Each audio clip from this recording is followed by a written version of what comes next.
Boa noite, irmãos.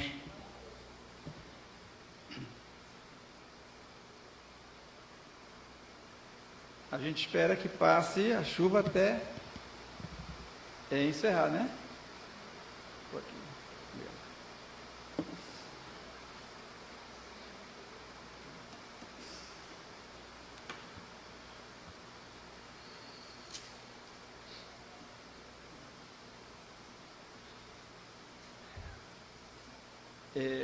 Esse texto que a gente leu, eu vou tentar colocar para que a gente entenda bem. E nós vamos... Primeiro eu vou fazer uma leitura de novo, apesar de ter sido muito bem lida. Vou fazer uma leitura de novo e vou orar e nós vamos meditar nesse tema que é aprendendo a servir o Senhor. Diz assim, 2 Samuel, capítulo 7, do 1 ao 3. E sucedeu que, estando o rei Davi em sua casa, e tendo o Senhor lhe dado descanso de todos os seus inimigos em redor, disse o rei ao profeta Natã: Eis que moro em casa de cedro, e a arca de Deus mora dentro de cortinas. E disse Natã ao rei: Vai e faze tudo quanto está no teu coração, porque o Senhor é contigo. Oremos. Senhor, nós te suplicamos, Pai, que o Senhor nos dê discernimento, e em especial, Deus amado, ajuda que nós possamos entender a tua palavra, Senhor. Guarda todos nós, Senhor Deus, nos dá sabedoria, para que nós possamos, Senhor Deus, tirar deste momento que o Senhor nos concede, oportunidades para avaliar, Senhor Deus, nossas vidas, e oportunidades, Senhor Deus, para avaliar nossas mentes e poder te servir melhor. Abençoa, Senhor Deus, as pessoas que também não te conhecem verdadeiramente, que o Senhor tenha misericórdia de cada uma delas, Senhor. Eu te oro, Pai amado, no nome de Jesus. Amém. É muito estranho, realmente, a gente abrir a Bíblia e entender que ela é um livro tão velho e, de certa forma, ela ter significado para a gente.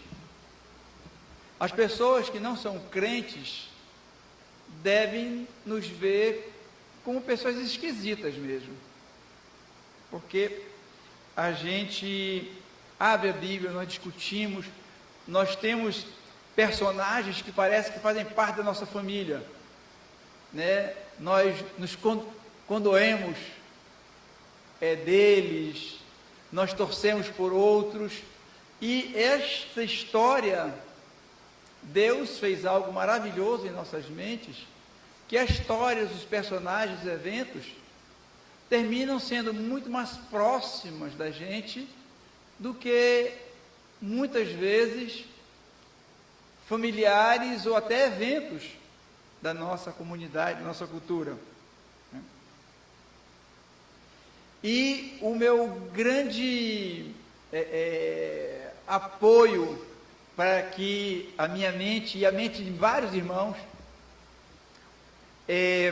tenham como se fosse essa sintonia, é porque Deus falou sobre isso. Deus falou que isto aqui seria loucura para o mundo.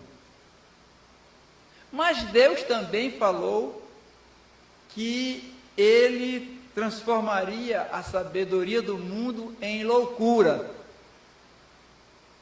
Então, quando a gente tem as Escrituras e que nós começamos a verificar o quanto ela tem, o quanto ela nos fornece, nós precisamos entender que Deus está nos fazendo meio loucos para o mundo, mas Deus está nos fazendo sábios para a vida eterna. E esse texto que nós vamos meditar hoje ele vai nos mostrar que as Escrituras são uma exigência para a nossa percepção, para as nossas decisões.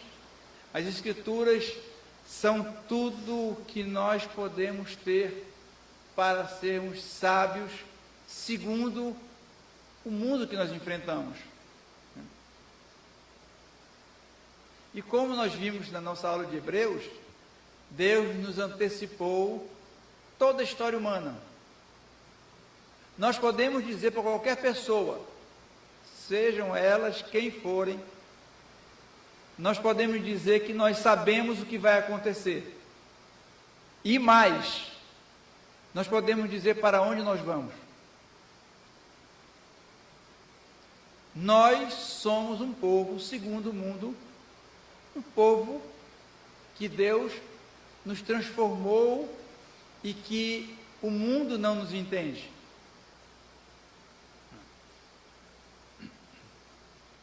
Então, Deus, como nós vimos também na nossa EBD, falou e fala durante toda a história humana. Talvez os irmãos não se deem conta que existe uma história de muitos anos e que Deus vai falando com os homens, aí passam 200 anos, Deus vai falando para outros homens, 500 anos, 1000 anos, 2000 anos, e Deus vai falando. E aqueles homens vão registrando isto, mostrando que existe um Deus que conhece pessoas, chama pessoas pelo nome, e ele foi se relacionando de uma forma a que esse registro fosse ficando cada vez mais importante para a humanidade. E Deus estava presencialmente com as pessoas. Moisés, na sarça, ele esteve diante de Deus. Abraão, no sacrifício, esteve diante de Deus. Vários homens durante a história estiveram diante de Deus.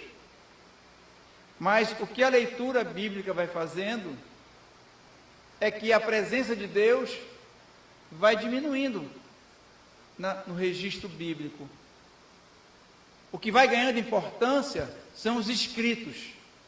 O que ficou escrito. E o Velho Testamento vai andando e a gente percebe que os últimos livros, mesmo que eles não estejam num padrão cronológico, o que a gente percebe é que Deus falava com os homens e os homens escreviam, mas Deus já não se apresentava mais tantas vezes. E encerra o Velho Testamento e a gente abre o Novo Testamento. Mas entre essas duas páginas, passaram-se 400 anos. E o que ficou do povo de Israel foi um texto. E eles foram lendo aquele texto. E para que eles pudessem ter a esperança deles sempre viva naqueles textos, nas promessas de Deus. E principalmente, que ele falou que ele visitaria o mundo, que ele viria a este mundo. E nesses 400 anos, as pessoas foram pegando o texto e foram colocando, como uma forma de entender o texto, os seus próprios corações, foram colocando no texto as suas conveniências e as tradições entraram no texto. E quando chega no Novo Testamento, a gente percebe que Deus veio ao mundo. E o esforço que ele teve de fazer foi fazer com que aquelas pessoas que estavam tão cheias de tradições pudessem entender que as Escrituras falavam a respeito da vinda de Deus. Da mesma forma, hoje, nós temos um texto, e esse texto já é quando Deus veio ao mundo. E nós estamos cada vez mais tratando as coisas de Deus como se fosse o nosso próprio coração. Vou fazer umas perguntas que os irmãos vão respondendo, que os irmãos são sábios. Como é que se sabia, qual era a marca que havia, que uma pessoa pertencia à aliança de Abraão? Circuncisão, não era isto?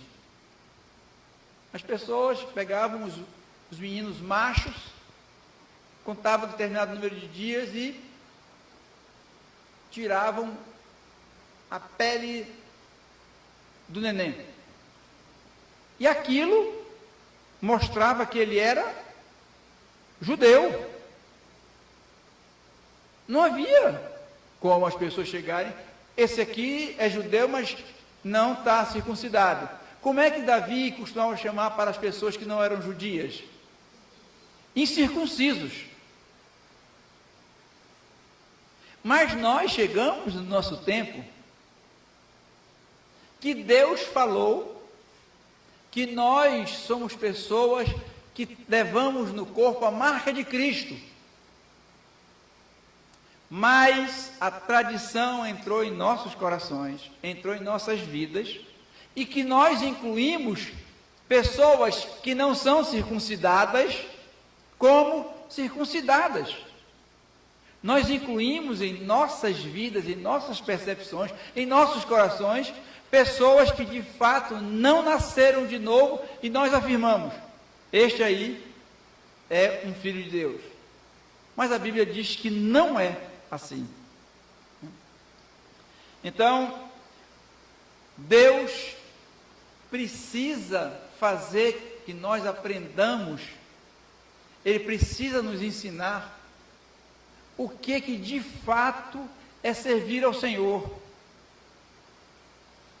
É preciso que nós tenhamos claramente a visão de quem nós somos. Vocês recordam que o livro de Atos, ele vai registrando o começo de Atos. Jesus Cristo sobe aos céus e ele diz que aquelas pessoas receberiam o quê? O Espírito, e o Espírito lhes daria o quê para anunciar? Poder. Né? E antes de Jesus Cristo morrer, como estavam reunidos os apóstolos? Estavam trancados pelo quê?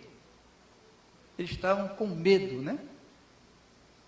Então, aqueles homens medrosos, eles recebem o Espírito, e depois a gente verifica, quando Pedro é questionado, olha, vocês estão bêbados. Pedro se levanta e faz um discurso, e ele diz, vocês mataram o Senhor da glória. O que aconteceu com Pedro, para que ele pudesse, de um homem que negou o Senhor, trancado numa porta, depois anunciar para uma multidão, que aquela multidão era assassina de Deus. Pedro foi circuncidado no coração. Ele aprendeu o que era servir o Senhor. E nós precisamos então, antes de nós entrarmos no texto de Davi, nós precisamos conceituar o que é servir ao Senhor. Muitas pessoas equivocadamente acham que servir o Senhor é ter cargo na igreja. Isso é um pedaço pequeno de servir o Senhor. Servir ao Senhor significa que você tem percepção do que Deus quer que seja feito.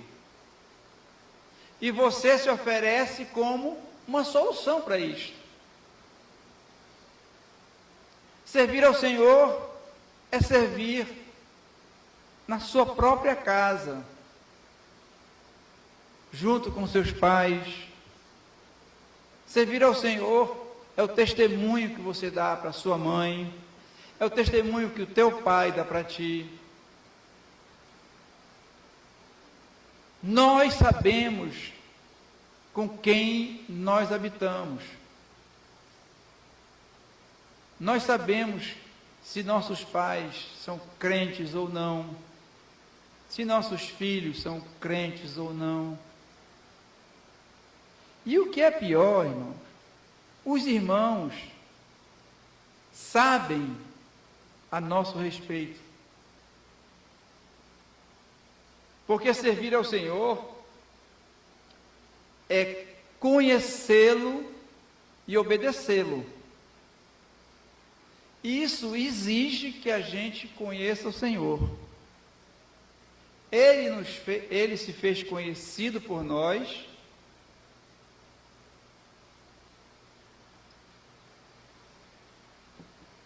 E Ele deixou a sua palavra para que nós pudéssemos obedecê-lo. Como é que nós podemos servir ao Senhor se nós não temos nenhum conhecimento ou de Deus ou das Escrituras? Muitos de nós aqui foi católico, né? Antes de ser crente. Eu fui católico. Deixa eu ver quem mais foi católico.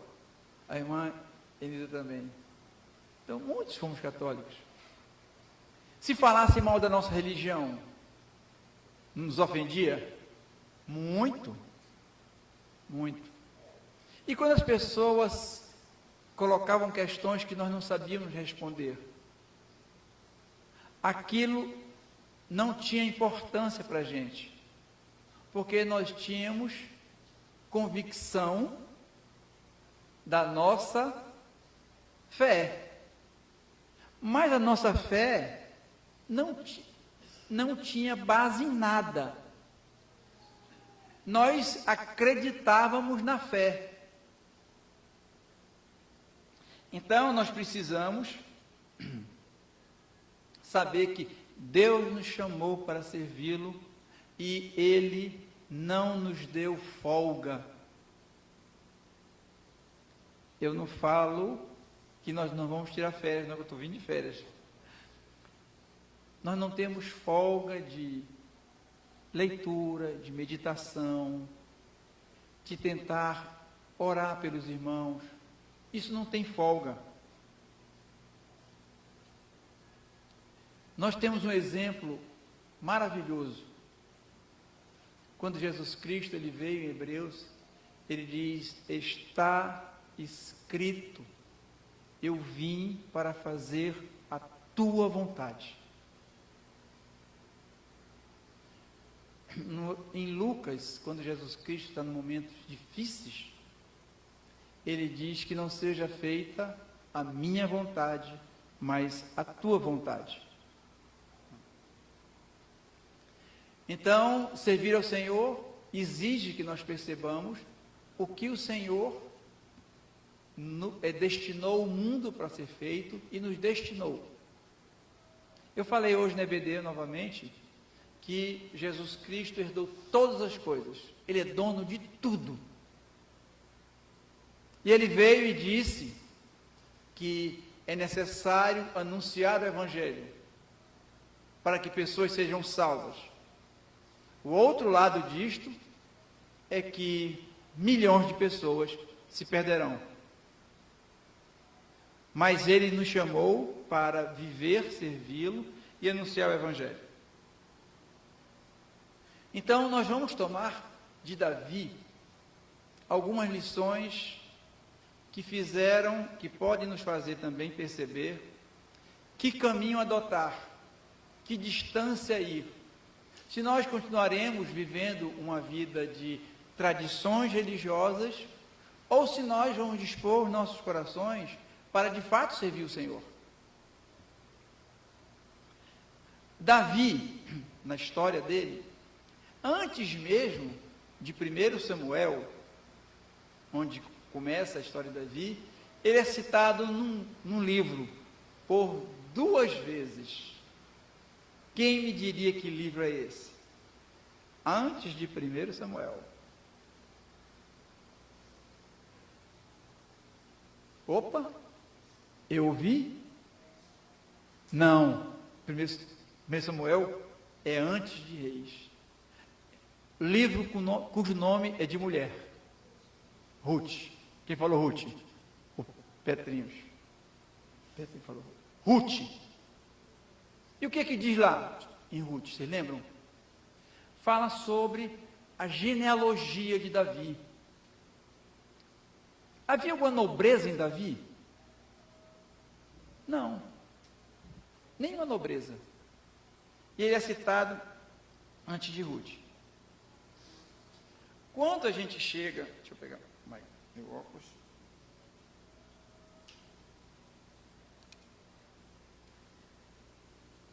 Qual é o título de Davi?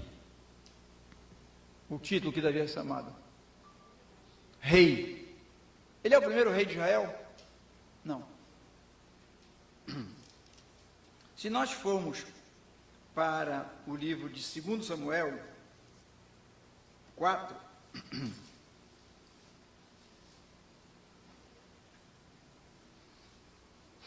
a gente verifica que ao fim de um reino,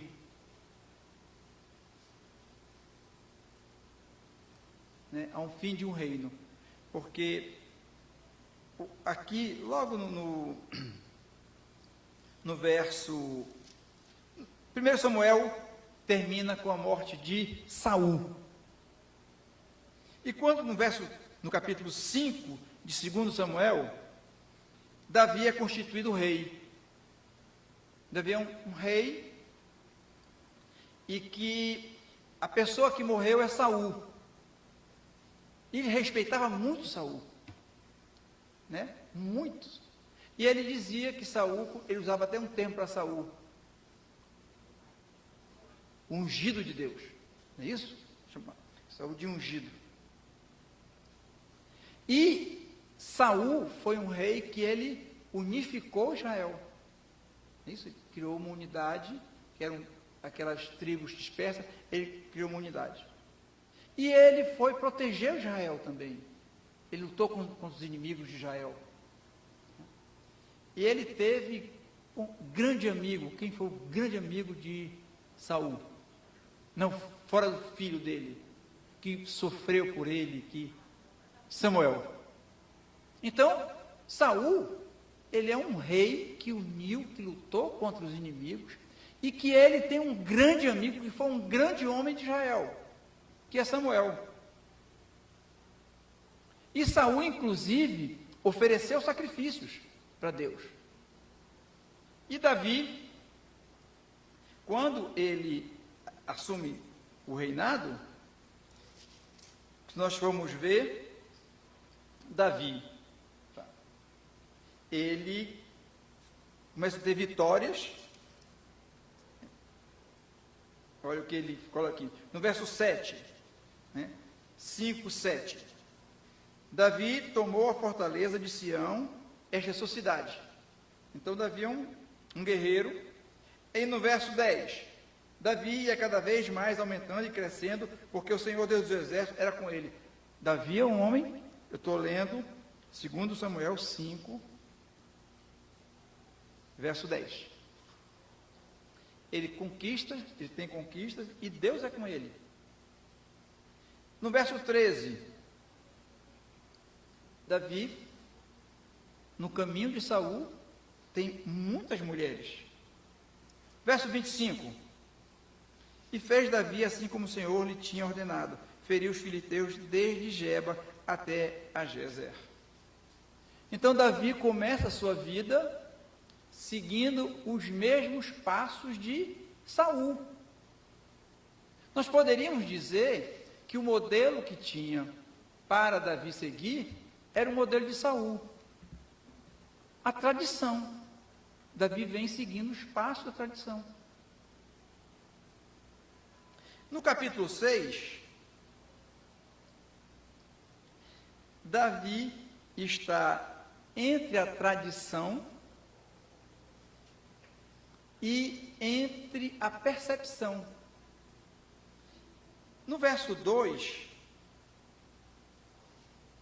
no verso 1, Davi reúne 30 mil pessoas, e no verso 2, Davi intenta levar a arca para Jerusalém.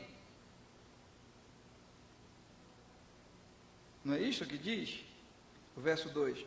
Levantou-se Davi e partiu com todo o povo que tinha consigo para Baalim de Judá, para levarem dali para cima a arca de Deus, sobre a qual se invoca o nome do Senhor dos Exércitos, que se assenta entre os querubins. Então Davi tem uma preocupação. Tem uma senhora querendo entrar. Então, não, tá, que ainda saiu, acho. Tá. Então, Davi agora, ele está tendo uma preocupação que não teve Saul.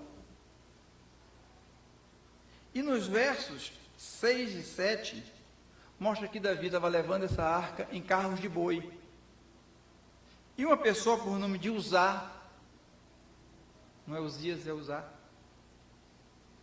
Uma pessoa por nome de Uzá encosta, vai pegar a arca e a arca tomba, e ele é morto. No verso 7, não sei como está na Bíblia dos irmãos, diz assim: então, eu estou lendo 6, 7. Então, a ira do Senhor se acendeu contra Uzá, e Deus o feriu ali por esta, como é que está na Bíblia dos irmãos? Irreverência. Na minha Bíblia está imprudência, mas é irreverência. Então, Davi está seguindo os passos de Saul.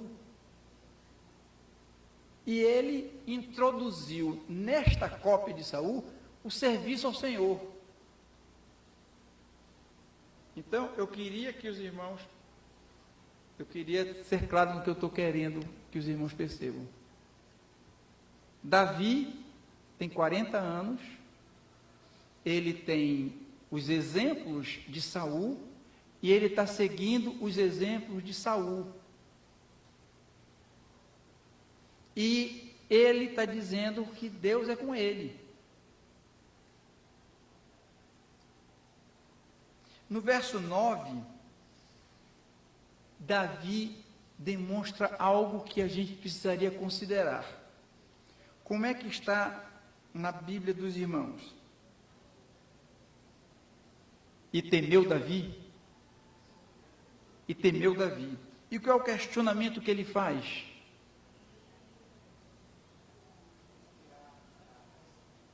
Então, este é o primeiro ponto de separação entre Davi e Saul. Qual é o ponto de separação entre Davi e Saul? Qual é o ponto? O que foi que ele sentiu? Temor. Então, aqui, Davi começa a se separar da tradição e de Saul. Porque ele viu o que Deus havia feito. E ele considera.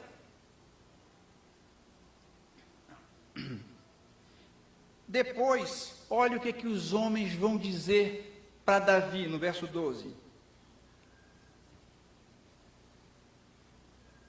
Por que isso está escrito? O que ele diz aqui no verso 12?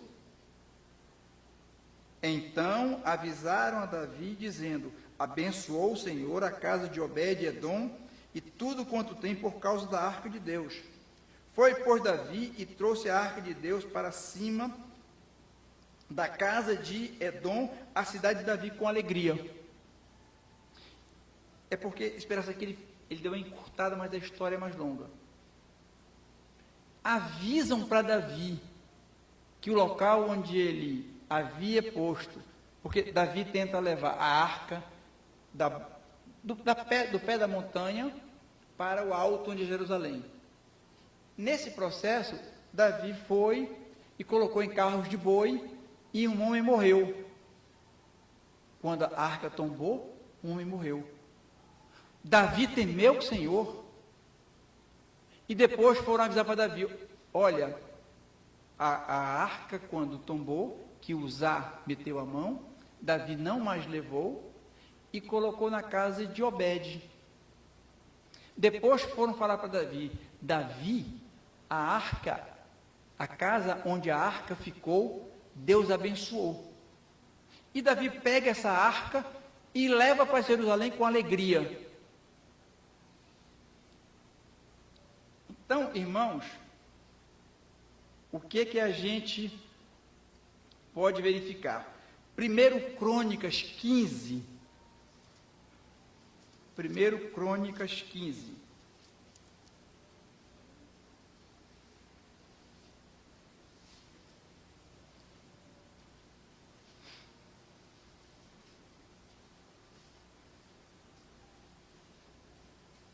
O que nós vimos até agora? Nós vimos que Davi, seguindo os mesmos passos de Saul, ele tentou levar a arca para a sua Jerusalém. E ele, ao fazer isso, ele fez como Saul faria. E aconteceu algo de tão grave que ele não mais fez. Mas depois, ele concluiu isto. Ele pegou a arca e levou. E aqui nós vamos verificar como este homem percebeu o que deveria ser feito e mudou. Ele diz, 1 Crônicas 15, e Davi também fez casa para si na cidade de Davi, e preparou um lugar para a arca de Deus, e armou-lhe uma tenda. Está dizendo aqui então, que Davi sabia que havia necessidade daquela arca sair de onde estava e ir para um local. E ele preparou antecipadamente. Verso 2. Então disse Davi: ninguém pode levar a arca de Deus, senão os levitas, porque o Senhor os escolheu para levar a arca de Deus e para o servirem eternamente. E Davi convocou todo Israel para fazer subir a arca do Senhor no seu lugar que havia lhe preparado. Davi não mais agora segue os passos de Saul. Ele diz: o Senhor preparou os levitas para fazer isto. Esse é o primeiro aspecto que eu acho que a gente deveria entender no serviço ao Senhor. Nós não devemos servir ao Senhor segundo os nossos corações e os nossos propósitos. Nós não somos o objeto do plano de Deus. Qual é o objeto do plano de Deus? A sua glória. Obrigado. Nós somos pessoas que fomos chamados para exaltarem o nome de Deus, para que a glória de Deus seja vista em nossas vidas. Nós não somos as pessoas que seremos o centro do serviço de Deus. Sempre que a gente vê esse termo servo na Bíblia, na realidade o termo original é escravo. Eu acredito que a escravidão no mundo fez com que esse nome fosse não permitido na Bíblia. As traduções foram colocando, vamos colocar escravo não, porque é possível que este nome não fique bem. Mas o que os escritores originais disseram que nós éramos de Deus, foi escravo de Deus. Porque nós éramos escravos também, antes de Deus nos livrar. De quem nós éramos escravos? Do pecado, de Satanás. E quando diz que ele nos transportou Ele nos libertou de onde? De um império, onde nós éramos escravos. E nos levou para onde? Para o outro reino, onde nós somos escravos. Então, o que a gente percebe é que Davi abandona os métodos que ele havia visto e havia presenciado, e ele agora passa a ter na Escritura uma referência de conduta. E é isso que falta para todos nós. Grande parte do nosso cristianismo é um cristianismo de tradição. Nós fazemos e pensamos várias coisas porque nós vimos alguém fazer ou é agradável para a gente. Quem é que na igreja já não se aborreceu comigo? Ou melhor, todos se aborreceram, né? Todos se aborreceram comigo. E o que eu vejo é que superam as dificuldades, irmão. Porque nem o ofendido, nem o ofensor é o centro do serviço de Deus. O centro do serviço de Deus é o resultado e o crescimento dos irmãos. Para isso ele nos reuniu. Davi demora a entender. E parece que muitos não vão nem entender isto. Paulo foi o homem, humanamente falando, dos maiores privilégios que um mortal pode ter. Do ponto de vista de experiência pessoal dele, irmãos, ele esteve face a face com Jesus Cristo ressurreto. Ele não esteve com Jesus Cristo que a gente conhece. O Jesus Cristo antes da ressurreição. Vocês viram aquela imagem de Jesus, a imagem de Jesus Cristo, o relato de Jesus Cristo, quando João o descreve em Apocalipse? Vocês viram? Aquele homem, Paulo via, Paulo estava com ele. Eram experiências tão profundas que Paulo disse que não sabia se tinha feito como? Se no corpo ou fora do corpo. Este homem é o maior escritor da história. E ele dizia o quê? Eu trago no corpo as marcas de Cristo. E ele considerou a sabedoria dele, sabedoria, experiência, ele considerou como o quê? Refúgio, mas a palavra é esterco.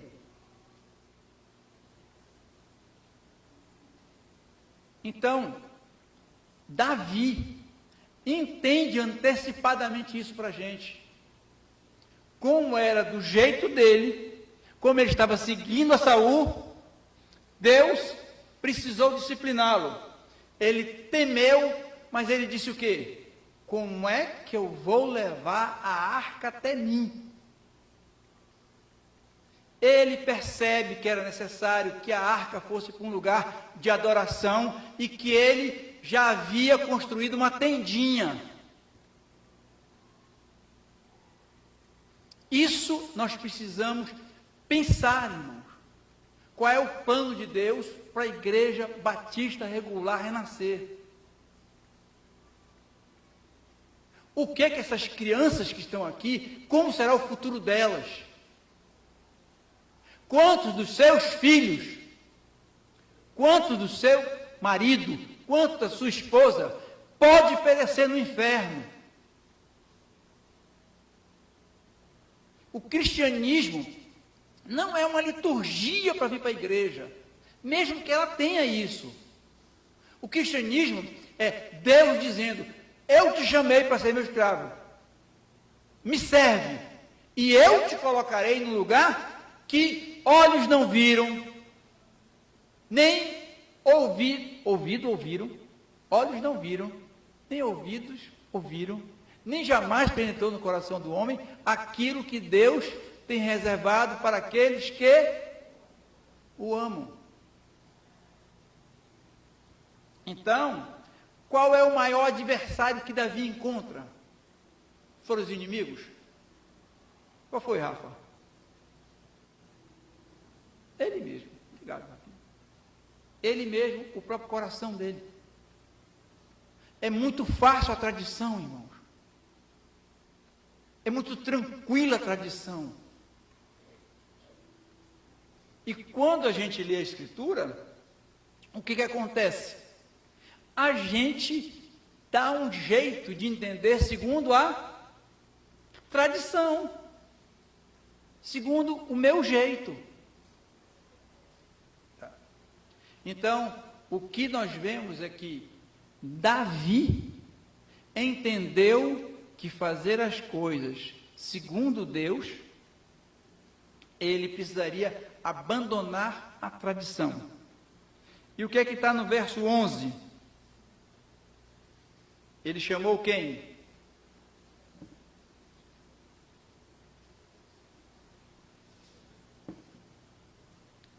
No verso 12, ele manda os sacerdotes fazerem o quê? Se santificar. Só são sacerdotes, vão santificar. No verso 13, vós não levastes da primeira vez.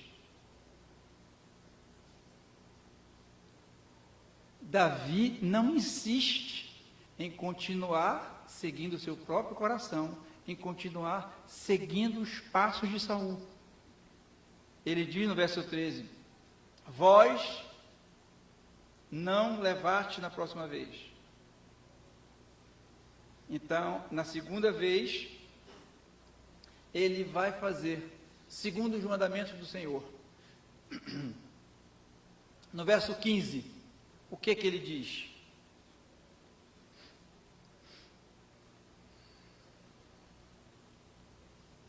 Segundo Moisés tinha ordenado. Então Davi, ele sabe como fazer agora segundo Deus. E ele não mais tem interesse em seguir os passos que Saul deu. O que é que mudou em Davi? O que é que aguçou Davi? Qual foi o detalhe que a gente já viu que fez com que Davi mudasse? Temor. O temor do Senhor.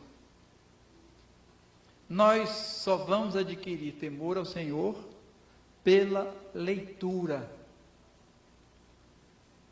Se nós não lermos e nós temermos a Deus, nós estamos temendo um Deus que nós criamos na nossa mente. Eu imaginei um Deus assim, é um Deus bom, um Deus é ruim. Mas se nós lermos, nós vamos verificar que o temor vem pela disciplina do Senhor. E nessa percepção, nós podemos verificar isto, irmãos. É preciso que a gente tenha atenção. Qual é o plano de Deus para onde nós estamos? Porque Deus quer que a gente haja em nosso derredor. Deus quer que a gente haja nos nossos lares, com a esposa, com o esposo, com os filhos. Deus, eu gostaria até que Deus desse discernimento para essas jovens, para essas crianças, perceberem que muitos dos pais não são crentes. E elas pudessem, ao invés de se rebelarem contra os pais, elas pudessem romper com este exemplo dos pais e tentar fazer com que os pais de fato se convertessem. Porque o que vai fazer com que isto aconteça é a percepção de quem é Deus. E essa percepção de quem é Deus não nos coloca para a gente pregar lá na colônia Oliveira Machado, lá no Rio. Isso pode acontecer um dia, Rio de Janeiro. Isso pode acontecer um dia. Mas o que Deus mostra para a gente é que é o nosso entorno, é o que está perto de nós, é nossa casa. Isso nós devemos fazer. Nós devemos abrir mão da tradição e saber que Deus quer que os nossos lares sirvam a Ele. Deus quer que nós sejamos instrumentos de salvação dos nossos filhos. Nós não podemos vivermos a vida nos desculpando, porque isto é a tradição. Se vocês forem olhar, Saul era um rei cheio de desculpas. Era um rei que se desculpava de tudo. Ah, tu demoraste, Samuel. Quem foi? Jonas, por que tu fizeste isso? O que Deus faz com Davi, e há algo maravilhoso quando Davi é ungido, que a gente não vai ver isso em ninguém do Velho Testamento. Ele diz assim: desde aquele momento, o Espírito de Deus não mais saiu de Davi. Não existe isso no Velho Testamento. Essa experiência acontece conosco hoje. Então, Deus fala para a gente: abandone a tradição, abandone aquilo que você faz por costume, desde que ele não seja um mandamento do Senhor. Nós só vamos expressar e fazer a vontade de Deus se nós lermos este livro velho. É este livro velho que transforma nossas vidas. É este livro velho que diz que nós somos devedores de Deus. É este livro velho que vai nos ensinar a exercitar a gratidão, a fazermos que o que está em nosso lado seja ungido pelo Senhor. O que Davi nos ensina? Ele nos ensina que o temor do Senhor precisa vir sobre nossas vidas. E que nós só teremos temor do Senhor se nós lermos este livro velho. Que o Senhor nos abençoe e que o Senhor nos guarde. E eu fico à disposição de qualquer irmão que depois queira questionar ou queira saber um pouco mais do Senhor. Vamos orar, depois haverá um pós-lúdio. Teremos chá hoje? Tá, então nós teremos um chazinho depois, os irmãos podem se dirigir aqui para trás. Vamos orar. Deus amado, nós te somos gratos, Senhor, porque tu deixaste, Senhor, registrado nas Escrituras a experiência que grandes homens tiveram contigo, Senhor. E o Senhor nos deixou aqui para que nós pudéssemos ser instrumentos teus. Ajuda-nos, Senhor Deus, nos dá ânimo para ler a tua palavra, para entender que nós precisamos, Senhor Deus, agir próximo da gente, agir em nossos lares, agir na igreja, Senhor Deus, de forma que nós possamos ser um instrumento, Senhor Deus, em tuas mãos, poder te servir, Senhor. Ajuda-nos, Pai amado, é a minha oração em nome de Jesus. Amém.